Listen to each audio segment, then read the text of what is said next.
হওয়ার পরে ওস্তাদজি তখন বন্ধুরা আমার তাকে ডাক দিয়ে যখন বলল, বাবা ওই যে হুজুরের কাছে গিয়ে পড়াপড়ি শুরু করো, আরবি বর্ণমালাগুলোর প্রথম নলেজ নাও।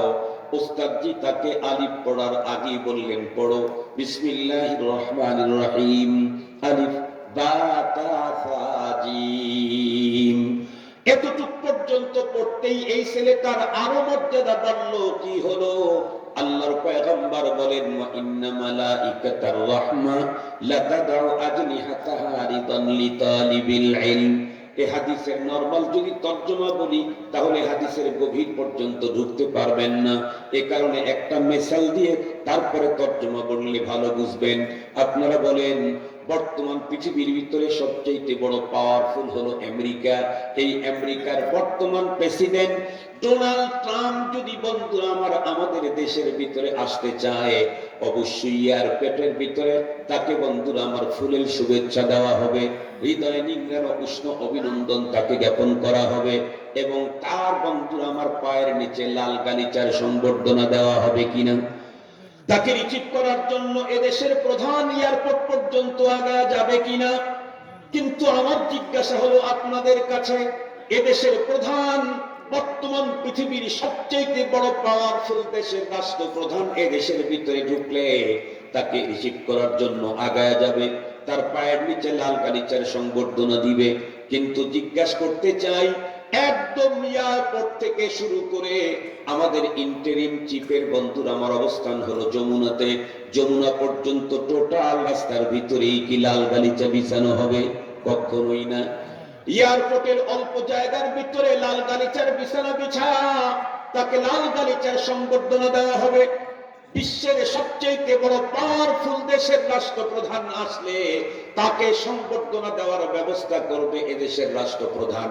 কিন্তু যারা আল্লাহর কোরআন পড়তে গিয়ে তালিবুল ইলমের খাতার ভিতরে নাম লেখায়া দিল, এই ছেলেটি অথবা মেয়েটি যখনই জমিনের ভিতরে যে কোনো রাস্তা দিয়া চলতে থাকে, হাইওয়ে হোক অথবা ফিডার রোড হোক অথবা গ্রামের আইলা রাস্তাই হোক না কেন, যে কোনো রোড দিয়া চলতে থাকলে এই কোরআনে পাকের তালিবুল ইলমকে সংবর্ধনা দেওয়ার ব্যবস্থা করেন স্বয়ং আসমান জমিনের মালিক আল্লাহ। সংবর্ধনা দেন কি দিয়ে? আমার দেশের রাষ্ট্রপ্রধান দিয়েছে লাল গালিচা, আর রব্বুল আলামিন তালিবুল ইলমের পায়ের নিচে নূরের তৈরি ফেরেশতাদের পরের সংবর্ধনা দিয়ে দেন। সুবহানাল্লাহ বললেন না?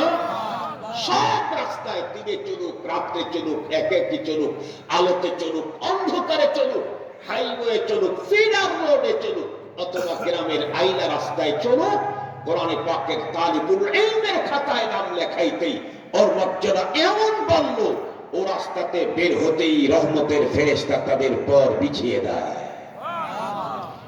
মুসলমান ভাইরা আমার, শুধু এতটুকু না, ছেলেটি যখন আলিফ বা তা সা পড়তে পড়তে যুক্ত অক্ষর উচ্চারণ করা শিখে গেল, ওস্তাদ একদিন তাকে ডেকে বলল, বাবা তুমি তোমার বাবা চাচাদেরকে আগামী বুধবারে ডেকে নিয়ে আসবা, কারণ তোমার হাতের ভিতরে আল্লাহর কোরআন উঠাইয়া দেব। তার মানে ছেলেটি এখন আলহামদুলিল্লাহ রাব্বিল আলামিন পড়বেন। এই ছেলেটার দাম কি পরিমাণে বেড়ে গেল! হাদিসে পাকের মধ্যে আল্লাহর পয়গম্বর বলেন, মান ক্বারাআ হারফাম মিন কিতাবিল্লাহি ফালাহু হাসানাতুন ওয়াল হাসানাতু বিআশরি আমসালিহা লা আকুলু আলিফ লাম মিম হারফ বাল আলিফুন হারফুন ওয়া লামুন হারফুন ওয়া মিমুন হারফ আও কামা ক্বালা আলাইহিস সালাতু ওয়াস সালাম। আপনাদেরকে বুঝাবার জন্য একটা মিসাল দিলে বুঝবেন।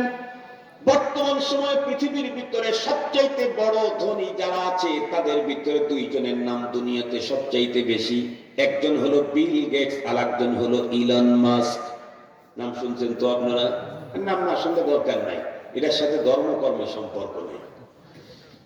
ইলন মাস্ক, বিল গেটস দুইজনই কম্পিউটারের সফটওয়্যার আবিষ্কারক, সফটওয়্যার ব্যবসা তাদের। এই দুইজন পৃথিবীর সবচেয়ে বড় লোকদের তালিকায়। ইয়ের কথাই, বিল গেটসের কথাই বলি। 4-5 বছর আগে বাংলাদেশের একটা তথ্য জরিপে কথা বলছে, বিল গেটসের পকেট থেকে যদি বাংলাদেশের 1-2 হাজার টাকা জমিনে পড়ে যায়, তাহলে সেই টাকা উনি উঠায় পকেটে ভরবেন না। কেন ভরবেন না? এই টাকাটা জমিন থেকে উঠায়া ময়লা মুক্ত করে পকেটের ভিতরে ঢুকাইতে যেই টাইমটা ওনার পাস হবে, এই টাইমটা যদি উনি ওনার ব্যবসার পারপাসে ব্যয় করেন, তাহলে ততক্ষণে তার অ্যাকাউন্টে ঢুকবে এর চাইতে 10-20 গুণে বেশি। তার প্রত্যেকটা মুহূর্ত টাইমের এত দাম, এটা উঠাইলে আর উঠবে 2000, আর এই টাইমটা ওইখানে দিলে আসবে 20 গুণে বেশি, 40,000। কেউ 40,000 বাদ দিয়ে 2000 নিতে যাবে নাকি? আপনারা মনে মনে ভাবতেছেন, বিল গেটসটা যদি আমাদের এলাকার হইতো আর মাঝে মাঝে যদি ওর পকেট থেকে টাকা পড়ে যেত, তাহলে তো উঠাইতো না, আমাদের কাজ হয়ে যেত। একটু হাসানোর জন্য একটু খোশ কথা বললাম আর কি। আমি যেই কথাটা বুঝাইতে চাচ্ছি, কেন বিল গেটস আবিষ্কার করেছে কম্পিউটারের সফটওয়্যার।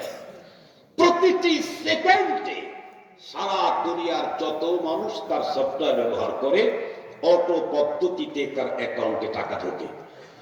যেই ছেলেটা আলিফ লাম মিম যালিকাল কিতাবুল লা রাইবা ফীহি পড়া শুরু করলো, ও ওর অন্তরের ভিতরে এক কঠিন সফটওয়্যার আবিষ্কার করলো, কোরআনে পাকের সফটওয়্যার।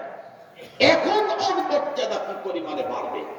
বিল গেটসের অ্যাকাউন্টে ঢোকে হলো ডলার, কোরআনে পাকের সফটওয়্যার যারা তাদের সিনায় আবিষ্কার করে তাদের অ্যাকাউন্টে ঢোকে হলো নেকি।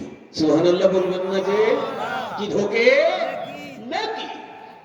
মুসলমান ভাইরা আমার ভালো করে বুঝেন, কোন একজন কোরআনের কারি তেলাওয়াত করি, যদি আল্লাহর কোরআনকে শুদ্ধ তেলাওয়াত করে প্রতি অক্ষরে 10টি করে নেকি দেওয়া হয়, আর কেউ যদি বিশুদ্ধ তেলাওয়াত করে প্রতি অক্ষরে 70টা নেকি দেওয়া হয়। আর কেউ যদি শুদ্ধ বিশুদ্ধ মিলে পড়ে, আল্লাহর পয়গম্বর বলেন তার আমলনামায় প্রতি অক্ষরে 40টা নেকি দেওয়া হয়। আমি পড়ি, আপনারা শুনেন। বিসমিল্লাহির রহমানির রহিম। বলুন তো, বিসমিল্লাহ পড়তে আমার 2 সেকেন্ডের চাইতে বেশি লাগে নাই। আমি বিশুদ্ধ তেলাওয়াত করি নাই, ধরে নিলাম শুদ্ধ বিশুদ্ধ মিলে পড়েছি, এরপরে 19কে 40 দিয়ে গুণ দিলে যেই পরিমাণে নেকি, আমি বিসমিল্লাহ পড়তে ওই পরিমাণে নেকি আমার অ্যাকাউন্টে ঢুকে গিয়েছে। শুধু তাই নয়, আমি তো আমার জীবনের সর্বপ্রথম মাদ্রাসা পড়াইছি আপনাদের ভরতপুর, পাবনা, ভরতপুর, আটঘরিয়া, ভরতপুর মাদ্রাসায়। এ পর্যন্ত আল্লাহ শুকুর, হাজার হাজার ছাত্র আমার কাছে, আল্লাহ শুকুর, আল্লাহর কোরআনের তাফসীর পড়েছে, হাদিস আমার কাছে পড়েছে। আমার হাজার হাজার ছাত্র, যতগুলি ছাত্র এখন তারা হাজার হাজার ছাত্রদেরকে হাদিস পড়ায়। যত জায়গায় এই সফটওয়্যার ব্যবহার হবে, তত জায়গার নেকি অটোমেটিকলি বিল গেটসের আমলনামার অ্যাকাউন্টে যেমন ঢোকে, আমার অ্যাকাউন্টে তার চাইতে বেশি সেকেন্ডে সেকেন্ডে নেকি ঢুকতে থাকবে। আল্লাহু আকবার বলেন। আপনিও এই সফটওয়্যার আবিষ্কার করতে পারেন। আপনি হুজুরের কাছ থেকে সূরাতুল ফাতিহা শুদ্ধ করে শিখেন, 5টা সূরা শুদ্ধ করে শিখেন। বাসায় আপনার নাতি নাতনি আছে না, ছেলে মেয়ে আছে না, ওদেরকে 5টা সূরার তালিম দেন। ওরা আবার যখন বড় হবে, বাবা হবে, দাদা হবে, ওরা ওদের সন্তান নাতি নাতনিদেরকে দিবে। আপনার সফটওয়্যারের ব্যবসাটা তৈ বাড়তে থাকবে। আপনি কবরে চলে গেছেন, আপনি কবরে চলে গেছেন। বিল গেটস যদি বাংলাদেশের সফরে আসে, তাই বলে কি তার অ্যাকাউন্টে ডলার ঢোকা বন্ধ হবে? যে ব্যবসা চালু করেছে, মরার পরে ওর অ্যাকাউন্টে ডলার ঢুকতেই থাকবে। এর চাইতে বড় সফটওয়্যার হলো আল্লাহর কোরআনের সফটওয়্যার। কোন মুমিন মুসলিম নারী পুরুষের অন্তরে কোরআনের সফটওয়্যার আবিষ্কার করলে ও মরে যাবে। এই পদ্ধতি কিয়ামত পর্যন্ত চলতেই থাকবে, ওর অ্যাকাউন্টে নেকি জমা হতেই থাকবে। মুসলমান ভাইরা আমার আর 2টা তথ্য বলে শেষ করে দেই। এরপরে ছেলেটা যখন, মেয়েটা যখন আল্লাহর কোরআন দেখে পড়া শুরু করলো, পড়তে পড়তে পড়তে পড়তে একটা পর্যায়ে ছেলেটা এখন হাফেজে কোরআন হয়ে গেল, মেয়েটা হাফেজে কোরআন হয়ে গেল।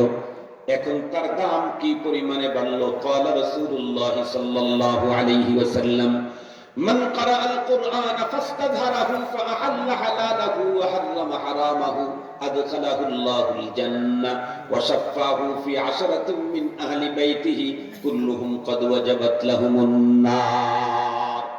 হাফেজে কোরআন হইলে তার মর্যাদা কি পরিমাণে আল্লাহর কাছে বেড়ে গেল, এই বিষয়টাকে 100% আপনাদের হৃদয়ের গভীরে ঢুকাইতে চাইলে ছোট্ট একটা জরিপ আপনাদের খেদমতে পেশ করা লাগবে। ভালো করে শুনেন মুহতারাম হাজিরিন।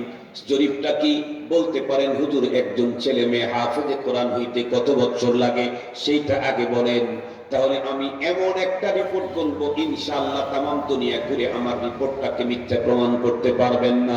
স্বাভাবিকভাবে একজন ছেলে মেয়ে হাফেজে কোরআন হইতে 4 থেকে 5 বছর লাগে, এর চাইতে বেশিও লাগে কিছু কিছু মানুষের।